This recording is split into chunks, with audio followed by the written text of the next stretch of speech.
Sobrang luma na nga yung regulator namin sa Shilane. Tapos umaamoy pa kaya sobrang nakakakaba kada luto. Na ako nagdalawang isip para bumili ng bagong regulator. Isa sa pinakamaganda dito meron siyang safe.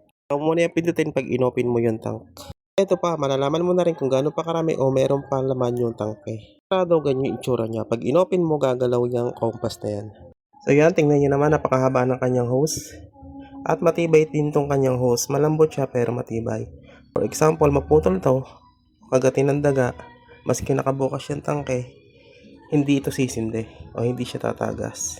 Binuksan naman natin to, ayan, hindi pa siya gagalaw. Kailangan pa natin niyang pindutin para gumalaw yung kanyang pinaka-compass. Maski isindi natin yan, hindi yan sisindi hanggat hindi natin kiniklik yung kanyang button. Kita nyo guys, pag pindot mo nito, gagalaw na siya. So dahil kabibili namin ng tangke, marami pang laman. Naman niya, malambot siya pero matibay naman. Na itim maputol o mangatgat ng daga, meron pa rin niya safety. Check out, sinigurado ko na marami munang na sold out.